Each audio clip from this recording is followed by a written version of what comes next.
تسبیح، اور اس ناول کو تحریر کیا ہے بیہ علی نے۔ آمنہ کمرے میں تنہا بیٹھی سائمہ کے بارے میں سوچ رہی تھی۔ وہ جانتی تھی کہ وہ اس کے بھائی سے بے پناہ محبت کرتی تھی اور کرتی ہے، مگر اسے یہ بھی معلوم تھا کہ اس کے والدین یہ نہیں چاہتے کہ وہ اسد کے نام پر اپنی ساری عمر گزار دے۔ انہیں دکھی دیکھ کر اسے تکلیف ہوتی تھی، مگر سائمہ اس کی کوئی بات ماننے کو تیار نہ تھی۔ وہ اس کی بات سن تو لیتی تھی مگر عمل نہ کرتی۔ چند روز قبل جب بشرا اس سے ملنے آئی تو اس نے آمنہ کے سامنے ہاتھ باندھ دیے۔ بیٹی تجھے اللہ کا واسطہ ہے سائمہ کو سمجھاؤ، اسد بیٹا زندہ ہوتا تو میں اور سائمہ کے ابو انتظار بھی کر لیتے، مگر اب تو وہ بیچارہ جہاں گیا ہے وہاں سے واپسی ممکن نہیں۔ ہم مجبور ہیں، اسے سمجھاؤ، کب تک ہمارے سہارے بیٹھی رہے گی؟ کل کلا کو ہماری آنکھیں بند ہو گئیں تو کس در کی خاک چھانے کی؟ خدا نخواستہ کوئی اونچ نیچ ہو گئی تو قبروں میں بھی ہماری روحیں تڑپ پڑیں گی۔ آمنہ نے تبھی فیصلہ کیا کہ وہ اس کے گھر جائے گی، اسے سمجھائے گی، مگر اس کا وہاں جانا بھی کام نہ آیا۔ سب کچھ بتانے کے باوجود اس نے اس کی بات ماننے سے انکار کر دیا اور اسے کہا، میں کل بھی اسد کی تھی، آج بھی ہوں اور ہمیشہ رہوں گی۔ اب بھی سائمہ کے الفاظ اس کے کانوں میں گونج رہے تھے۔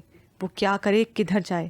اس کی سمجھ میں نہ آ رہا تھا۔ اس نے سائمہ کو یہاں تک کہہ دیا تھا کہ تمہارا بھائی کے ساتھ کوئی قانونی رشتہ نہیں، تو پھر تم اس کی خاطر اپنی عمر کیوں برباد کر رہی ہو؟ کیوں دل کے رشتوں کو خون کے رشتوں پر ترجیح دے رہی ہو؟ اسد کو بھول جاؤ۔ مگر یہ سب باتیں بھی رائگاں گئیں۔ سائمہ کے کہے لفظوں نے اس کے ذہن میں یہ سوالات ابھار دیے کہ کیا دلوں کے رشتوں خون کے رشتوں کی طرح مضبوط اور عزیز ہوتے ہیں؟ کیا ہم ان کی خاطر اپنی عمریں گنوا دیتے ہیں جنہیں دلوں میں بسا لیتے ہیں؟ مگر اس کے پاس اس کا کوئی جواب نہ تھا، کیونکہ وہ خود ابھی تک کسی ایسے جذبے سے آشنا نہ ہوئی تھی۔ ذاتی تجربے کے بنا وہ اس بات کو وثوق سے کہنا نہ چاہتی تھی۔ سائمہ کو وہ لمحہ ابھی بھی یاد تھا جب اسد نے اس سے پوچھا، کیا تم میری خاطر اپنی عزیز ترین چیز گنوا سکتی ہو؟ سائمہ نے ایک لمحے کے توقف کے بغیر کہا، ہاں۔ اس نے پھر سوال کر ڈالا، کیا تم اپنی عمر، اپنی جوانی گنوا سکتی ہو؟ میرا مطلب ہے اگر میں کہیں چلا جاؤں اور عمر بھر لوٹ کے نہ آؤں۔ وہ گھبرا گئی۔ اللہ نہ کرے جو تم مجھے چھوڑ کے کہیں جاؤ، مگر وہ پھر بھی بضد تھا کہ وہ اپنا فیصلہ سنائے۔ تب اس نے جواب دیا، میں ایک عمر تو کیا 1000 عمر اور جوانی تمہاری خاطر قربان کر سکتی ہوں۔ اسد نے اس وقت جو کہا اسے خود بھی علم نہ تھا کہ وہ انجانے میں کیا کہہ گیا ہے، مگر شاید ہماری چھٹی حس بعض اوقات ہم سے وہ بھی کہلوا دیتی ہے جو آئندہ ہمارے ساتھ پیش آنا ہوتا ہے، جس سے ہم خود بھی بے خبر ہوتے ہیں۔ یہ سب سوچتے سوچتے سائمہ کی زبان سے یہ الفاظ نکلے، میں آج پھر اپنے عہد کی تجدید کرتی ہوں کہ تم پر ایک عمر اور جوانی تو کیا 1000 عمر بھی قربان کر سکتی ہوں۔ بشرا کے کانوں میں سائمہ کے کہے ہوئے الفاظ پڑے تو وہ اس کے قریب آ کے بیٹھ گئی، اسے سمجھانے لگی کہ وہ ایسا مت کہے، والدین کا خیال کرے۔ جب وہ نہیں رہا جس سے عہد کیا تھا تو پھر عہد کو توڑنے میں کیا مذائقہ ہے؟ مگر وہ اس بات کو ماننے کو تیار ہی نہ تھی کہ اسد اسے چھوڑ گیا ہے۔ اس کا یقین تھا کہ وہ زندہ ہے، اس کے ارد گرد رہتا ہے، وہ یہ عہد نہیں توڑ سکتی، چاہے کچھ بھی ہو۔ آمنہ بیڈ پہ لیٹی کتاب پڑھ رہی تھی کہ دروازہ نوک ہوا۔ انٹی آ جائیں، رفعت نے اسے اطلاع دی۔ بیٹی، شاہد بیٹا آیا ہے۔ اس نے وجہ دریافت کی تو اس کی یاد دہانی کو کہنے لگی، بیٹی آج سے تمہیں شاہد بیٹے کے ساتھ لائبریری جانا ہے، جلدی سے آ جاؤ، وہ تمہارا انتظار کر رہا ہے۔ اس نے ٹال مٹول کی بہت کوشش کی مگر رفعت نے اسے کہا یہ عامر کا آرڈر ہے۔ اب وہ بیچاری مجبور ہو گئی۔ رفعت اسے جلدی آنے کا کہہ کے چلی آئی۔ آمنہ نے بیگ ڈھونڈنا شروع کر دیا۔ بیگ تو قریب ہی رکھا تھا مگر افراتفری میں دکھائی ہی نہ دیا۔ اچانک نظر پڑی تو اپنی بے وقوفی پر خود کو ملامت کرنے لگی۔ جب بیگ اٹھائے ڈرائنگ روم میں آئی تو شاہد رفت کے ساتھ بات کر رہا تھا۔ اسے دیکھ کر رفت نے کہا، اچھا بیٹا اب تم جاؤ۔ شاہد نے آمنہ کو مسکرا کے دیکھا، چلیں؟ وہ گھبرا گئی، جی۔ دونوں رفت کو خدا حافظ کہہ کر ڈرائنگ روم سے گیراج میں آ گئے۔ شاہد نے گاڑی کا فرنٹ ڈور کھول کے اسے بیٹھنے کا کہا۔ وہ بیک سیٹ پر بیٹھنا چاہ رہی تھی مگر آنٹی کی آواز سن کے اسے مجبوراً فرنٹ سیٹ پر بیٹھنا پڑا۔ اس کے بیٹھتے ہی شاہد نے دروازہ بند کر دیا اور خود اسٹیئرنگ سنبھال لیا۔ اب گاڑی گیراج سے سڑک پر آ چکی تھی۔ وہ کافی دور نکل آئے تھے مگر ابھی تک وہ خاموشی بدھ بنی بیٹھی تھی۔ وہ بیچارہ انتظار کر رہا تھا کہ آمنہ کچھ کہے مگر جب بھی اس نے اس کی طرف دیکھا ہمیشہ اسے کھڑکی سے باہر کے مناظر کا نظارہ کرتے ہی پایا۔ آخر تھک ہار کے بولا، باہر صرف ٹریفک ہے۔ وہ پھر بھی خاموش رہی۔ آپ گونگی ہیں کیا؟ تب بھی وہ خاموش ہی رہی۔ لگتا ہے میرے ساتھ بولنا منع ہے۔ اب اس نے کہا، ایسی کوئی بات نہیں۔ آمنہ کو لگا کہ اگر وہ نہیں بولے گی تو وہ کچھ غلط سمجھ بیٹھے گا، اس لیے اسے مجبوراً بولنا پڑا۔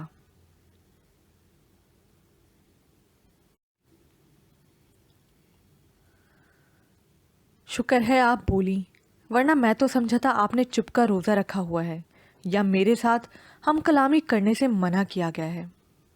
مجھے بھلا کون منع کرے گا؟ ارے بھائی، آنٹی یا پھر عامر، وہ کیوں منع کریں گے؟ اگر انہوں نے یہ سب کرنا ہوتا تو آپ کے ساتھ آنے کی اجازت کیوں کر دیتے؟ ارے آپ تو غصہ ہو گئیں، آپ نے بات ہی ایسی کی ہے۔ اچھا بابا معاف کر دیں، میری توبہ میرے باپ کی توبہ۔ It's okay. ایک بات کہوں، اگر آپ ناراض نہ ہوں، اگر ناراض ہونے والی بات ہوئی تو ضرور ہوگی، اس لیے بات سوچ سمجھ کے کیجیے گا۔ آپ نے تو ابھی سے برا منا لیا، چلے رہنے ہی دیتے ہیں۔ وہ خاموش ہو گیا۔ وہ اپنی ہی دنیا میں کھو گئی، اسے کسی بات کا احساس نہ تھا۔ وہ کہاں ہے، کس کے ساتھ ہے؟ شاہد نے اسے ڈسٹرب کرنا مناسب نہ سمجھا۔ آمنہ کبھی تو خاموش ہو جایا کرو، ہر وقت بولتی رہتی ہو۔ بھائی میں کہاں بولی ہوں؟ اگر میں خاموش ہو جاؤں تو کہتے ہو کہ میں خاموش کیوں ہوں، اور اگر بولوں تو خاموشی کی تلقین شروع ہو جاتی ہے۔ اسد نے کہا، میں تمہیں گھر میں بولنے کا کہتا ہوں مگر گاڑی میں خاموشی اچھی چیز ہے۔ کیوں؟ تاکہ ارد گرد کے مناظر کو انجوائے کیا جا سکے۔ اگر شور شرابہ ہوگا تو پھر انجوائمنٹ کے بجائے بوریت ہونے لگے گی۔ آمنہ نے منہ بنا لیا، اب میں خاموش ہوں، آپ انجوائے کریں مناظر کو۔ شاہد نے کہا، پلیز آمنہ کچھ بولو۔ آمنہ جو اپنی ہی دنیا میں گم تھی جھٹ سے بولی، پہلے خود ہی تو بولنے کو منع کیا تھا۔ شاہد حیران ہو گیا، میں نے کب منع کیا ہے؟ شاہد کی آواز نے اسے اسد کے خیالوں سے باہر نکال دیا۔ جب خود کو اس کے ساتھ پایا تو حیرت کے ساتھ پریشانی بھی ہوئی کہ اگر خدا نخواستہ کچھ الٹا سیدھا منہ سے نکال دیتی تو۔ خود کو الرٹ ہونے کا کہہ کے اب صرف سامنے دیکھنے لگی۔ ارے آپ تو پھر سے گونگی بن گئیں، اس سریلی آواز کو گلے میں مت دبائیں۔ اسد بھائی بھی کبھی کبھار مجھ سے یہی الفاظ کہا کرتے تھے۔ شاہد مسکراتے ہوئے بولا، مگر میں آپ کا اسد بھائی نہیں ہوں۔ اس کے پاس شاہد کے اس بات کا کوئی جواب نہ تھا، لہٰذا سائلنس از گولڈ کے فارمولے پر کاربن رہنے کا سوچا۔ سارے راستے وہ بولتا رہا، بہت سے سوالات بھی کیے مگر اس نے اس کی ساری باتیں سنی انسنی کر دیں، جیسے کوئی وہاں ہو ہی نہیں۔ تھک ہار کے وہی خاموش ہو گیا۔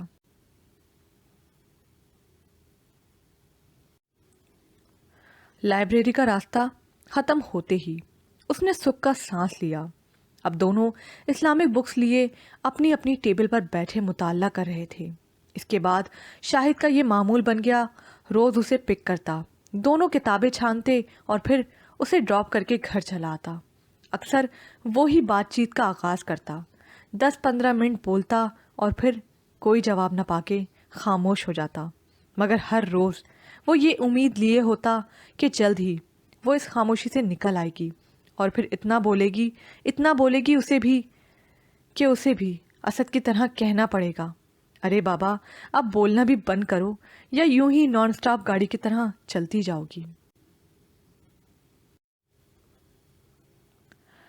بہادر کا ذہن اب ہر وقت الجھا سا رہنے لگا۔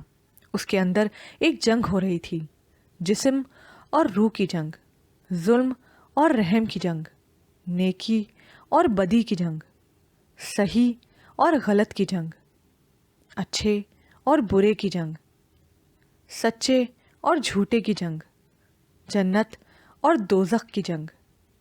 وہ اس جنگ کو کئی دنوں سے لڑ رہا تھا۔ جب بھی قاری صاحب درس و تدریس کے لیے آتے، وہ ان کی محفل میں بیٹھتا، اس کا ذہن فوراً اسے وہاں سے دور لے جاتا، اتنی دور کہ اسے یہ تک محسوس نہ ہو پاتا کہ جسم کہاں ہے۔ وہ روح کے ساتھ ساتھ سفر کرنے لگتا۔ دوران درس اس سے کوئی بات پوچھی جاتی تو اس کا جواب ہمیشہ یہی ہوتا، ہم کو معلوم نہیں۔ قاری صاحب اس پہ غصے ہوتے، تمہارا ذہن کہاں ہوتا ہے؟ اگر جسم حاضر ہے تو ذہن بھی حاضر رکھا کرو۔ ذہنی اور جسمانی موجودگی ہی تو ہمارا مشن کا کامیابی ہے۔ اگر ایسا کرو گے تو سزا ملے گا۔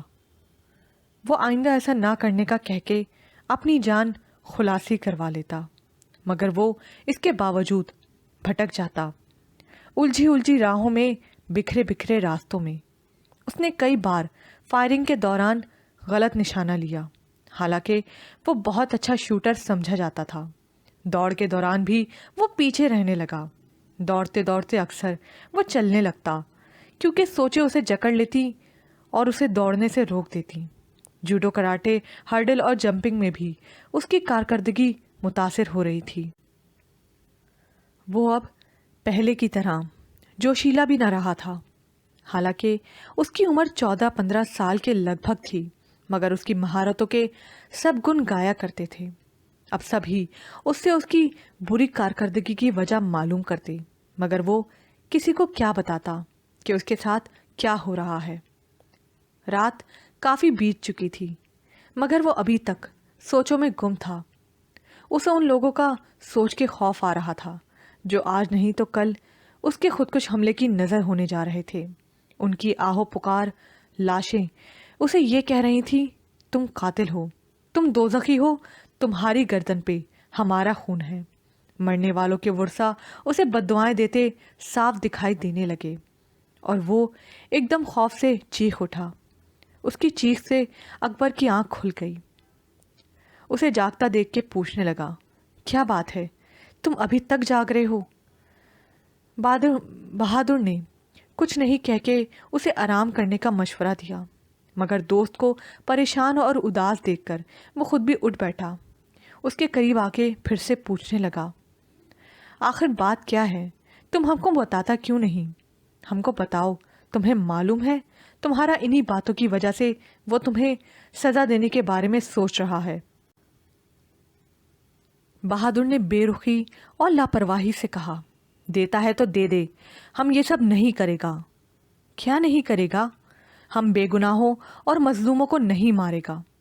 اکبر نے جلدی سے اس کے منہ پہ ہاتھ رکھ دیا، آہستہ بولو، اگر تمہارا بات ان کے کانوں تک پہنچ گیا تو ابھی تمہارا قیمہ بنا دے گا۔ بنا دے۔ آخر بات کیا ہے؟ ہم کسی بے گناہ کو کب مار رہا ہے؟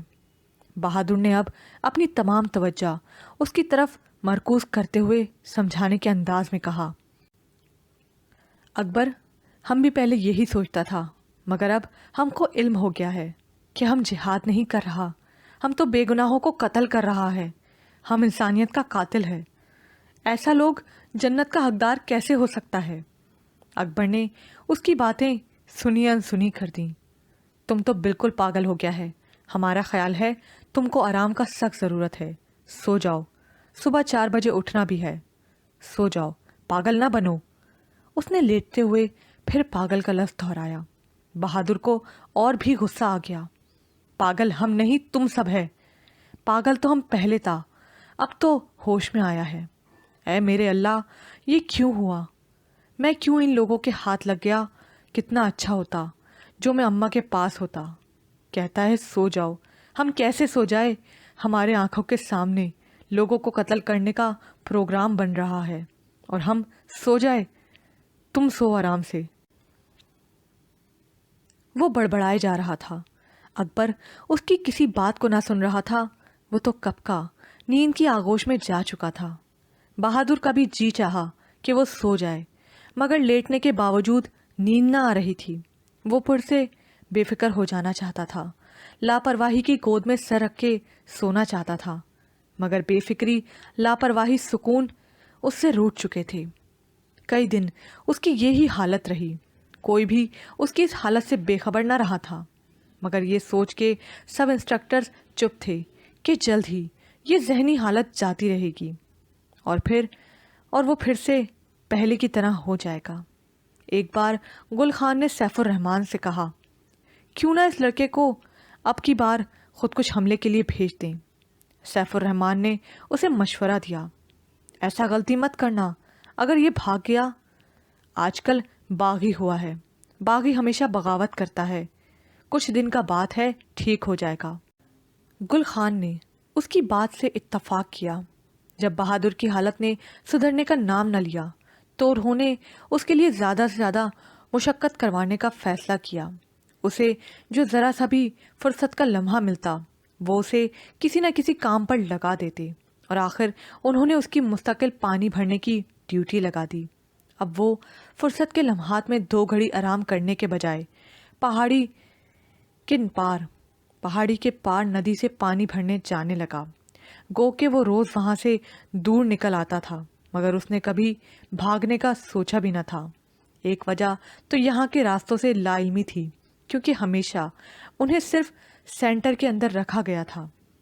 اگر کہیں جانے کی نوبت بھی آئی تو وہ خود انہیں لے کر گئے تھے، اور جہاں چھوڑتے وہاں سے لے آتے۔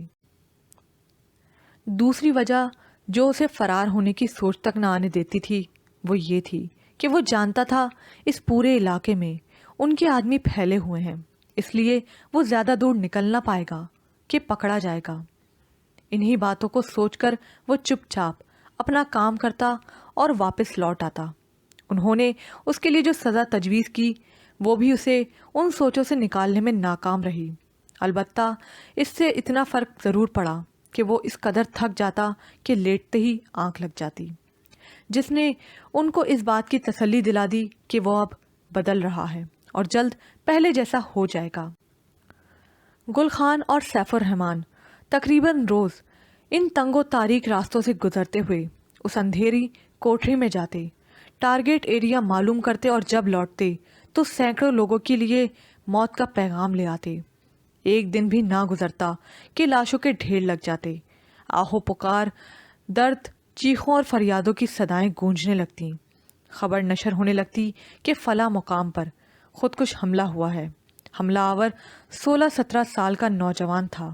حملے میں بہت سو کی جانیں چلی گئیں، بہت سے زخمی ہوئے، بہت سا مالی نقصان ہوا۔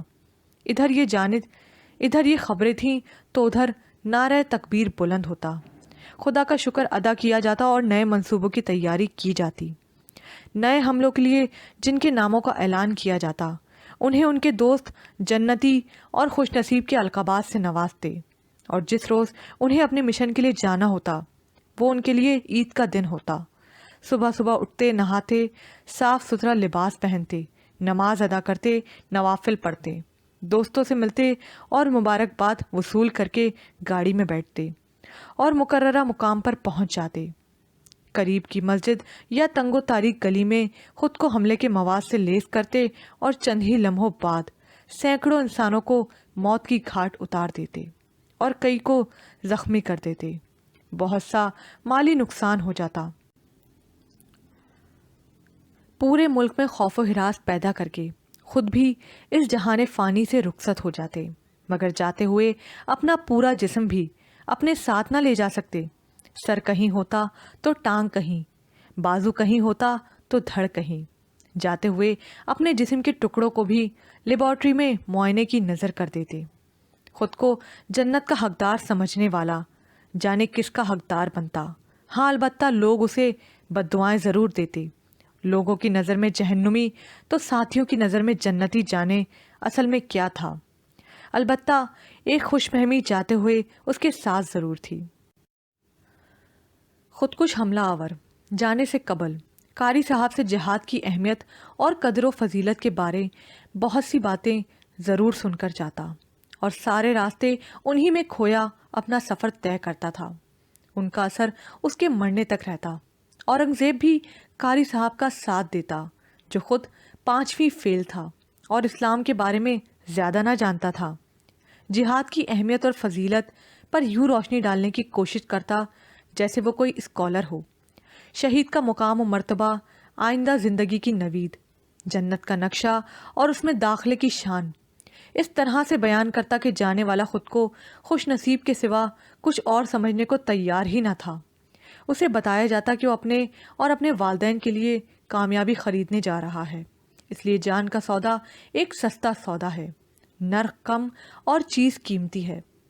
ہر شخص خود کو خوش نصیب سمجھتا اور دوسرے پہلے جانے والے کی اس خوش قسمتی پر فخر کرتے۔ اس سارے اہتمام اور تیاری کے باوجود اگر کوئی بغاوت کرنے کی کوشش کرتا تو ان کی نگرانی کرنے والے خود اپنی گولی اس کے سینے میں اتار دیتے، یوں بغاوت وہیں دم توڑ جاتی۔ آئے روز کے حملے جہاں مبارکباد کا باعث بنتے، وہاں بہادر اور سوگوار گھرانوں کے لیے دکھ اور غم کا سما باندھ دیتے۔ ہر لمحے کے بعد وہ بجھ جاتا، سوچوں کا دائرہ وسیع ہونے لگتا۔ اس کا جی چاہتا کہ وہ سب کو بچا لے، مگر یہاں اس کی فریاد سننے والا کوئی بھی نہ تھا۔ تھک ہار کے وہ بیٹھ جاتا اور رونے لگتا، خدا سے اپنی اور دوسرے انسانوں کی مدد کے لیے مسیحا بھیجنے کی دعا کرتا، اور اسے روتے روتے یقین ہونے لگتا کہ وہ اس کی مدد کو ضرور کوئی مسیحا بھیجے گا۔ ایک روز وہ پہاڑی کے پار ندی سے پانی بھر رہا تھا کہ اسے اپنے قریب ایک آدمی دکھائی دیا جو ایک تھکا ہارا مسافر دکھائی دیتا تھا۔ وہ پانی کو یوں پی رہا تھا جیسے صدیوں کا پیاسا ہو، جیسے کئی میلوں کی مسافت طے کرتے کرتے پیاس سے اس کا حلق سوکھ گیا ہو۔ وہ اس کے بہت قریب تھا، مگر اس کے باوجود اس کے اندر اس سے کسی بھی قسم کے سوال و جواب کی ہمت نہ تھی، کیونکہ وہ جانتا تھا کہ اس کی مسلسل نگرانی ہو رہی ہے۔ اس لیے اگر انہوں نے اسے بات چیت کرتے دیکھ لیا تو اس کے ساتھ ساتھ مسافر کو بھی جان سے ہاتھ دھونا پڑے گا۔ بہتری اسی میں جانی کہ چپ چاپ پانی بھرے اور اپنی راہ لے۔ عامر جو ایک مسافر کا روپ دھارے ہوئے تھا، اس بچے کے چہرے سے اس کے دل میں اپنے لیے اٹھنے والی ہمدردی کو بھانپ گیا۔ اسے یہ دوسروں سے منفرد نظر آیا۔ اس کے چہرے پر اسے دکھ، آس، امید بھی صاف نظر آ رہی تھی۔ وہ اسے بہت اچھا لگا۔ بے فکری کے اس دور میں فکر مندی نے اس کے اندر تجسس پیدا کر دیا۔ اس سے رہا نہ گیا اور اس نے اس سے پوچھ ہی لیا، کیا اکیلے ہو؟ وہ خاموش رہا۔ عامر نے پھر دوبارہ اپنا سوال دہرایا۔ اب کی بار پھر اس کے چہرے پر پہلے جیسی خاموشی سی۔ اس نے 3-4 بار اس سوال کو دہرایا، اور جب وہ نہ بولا تو کہنے لگا، گونگا لگتا ہے بیچارہ۔ وہ جانتا تھا کہ وہ گونگا نہیں، اس لیے اپنے لیے اٹھنے والی ہمدردی سے فائدہ اٹھانے کے بجائے اس نے ڈرتے ڈرتے جواب دیا، ہم گونگا نہیں، ہم گونگا نہیں۔ عامر نے جب دیکھا کہ یہ گونگا نہیں تو ایک اور سوال کر ڈالا، کہاں سے آئے ہو؟ اس نے ڈرتے ڈرتے جواب دیا، پہاڑی کے پار سے۔ عامر کے دل میں اس کے لیے ہمدردی پیدا ہوئی۔ وہ اس کی مدد کرنا چاہ رہا تھا، کیونکہ بالٹیوں کو دیکھ کر اسے حیرت ہوئی کہ اتنے بڑے برتنوں کو وہ کیسے اٹھائے گا۔ عامر جو خود بھی ایک پٹھان کا روپ دھارے ہوا تھا، بولا، تمہاری مدد کر دوں؟ اس نے صاف انکار کر دیا اور مزید کچھ کہنے سننے کے بجائے بالٹیاں اٹھائیں اور پہاڑی کی طرف چل دیا۔ اس کے قدم تیز تیز اٹھ رہے تھے اور اس کی وجہ سے اس کا پاؤں پھسل گیا، مگر اس کے گرنے سے پہلے عامر نے اسے سنبھال لیا۔ بیٹا، تم اکیلے کیوں آئے ہو؟ ابا کو ساتھ لے آتے یا کسی بھائی کو؟ عامر کی مدد نے اس کے دل میں چھپے خوف کو تھوڑا سا کم کیا، اور پھر اس کے لہجے نے اسے بتا دیا کہ وہ پٹھان نہیں۔ وہ کبھی اس کے حلیے کو دیکھتا تو کبھی اس کے لب و لہجے پر غور کرتا۔ ہم کیسے لاتا؟ کیا مطلب؟ وہ گھبرا گیا. کچھ نہیں، وہ ہم کو دیکھ رہا ہے. کون وہ؟ مجھے بتاؤ، شاید میں تمہاری مدد کر سکوں. ہمارا کوئی مدد نہیں کر سکتا، تم جاؤ. اتنے میں آواز آئی، جلدی آؤ. عامر کی نظر پڑی تو اسے پہاڑ کے اوپر ایک آدمی کھڑا دکھائی دیا. بہادر نے جلدی جلدی چلنے کی کوشش کی. عامر نے بہادر کی بے گناہی ثابت کرنے کو کہا. آپ کا بچہ گرنے لگا تھا، ہم نے بچا لیا. جواب آیا، تم چھوڑ دو، خود آ جائے گا. بہادر ایک بار پھر اس کی شکل و صورت اور لب و لہجے میں تضاد پر حیران ہوا. بہادر تو آ گیا، مگر عامر کے ذہن میں بہت سے سوالات چھوڑ گیا. مثلاً وہ کون ہے، کہاں سے آیا تھا، کیوں کوئی اس کی مدد نہیں کر سکتا، وہ اکیلا کیوں تھا، وہ شخص اس کا کیا لگتا تھا. آج رات بہادر بھی عامر کے بارے میں سوچتا رہا. عامر کا لہجہ اس کے اور کمانڈر کے ساتھ مختلف کیوں تھا؟ اس کا حلیہ تو پٹھانوں کا سا تھا، مگر زبان ان جیسی نہ تھی. سوچتے سوچتے وہ خوش ہو گیا. شاید اللہ نے اسے ہمارا مدد کے واسطے بھیجا ہے. وہ خود کو پٹھان دکھانا چاہتا ہے، مگر پٹھان نہیں. اس نے ہمارے ساتھ اس لیے ایسا زبان میں بات کیا تاکہ ہم اس کو مشکل بتا دے. کمانڈر کے ساتھ اس لیے لہجہ مختلف تھا تاکہ وہ شک نہ کر سکے کہ وہ پٹھان نہیں. آج وہ بہت پرسکون نیند سونے جا رہا تھا.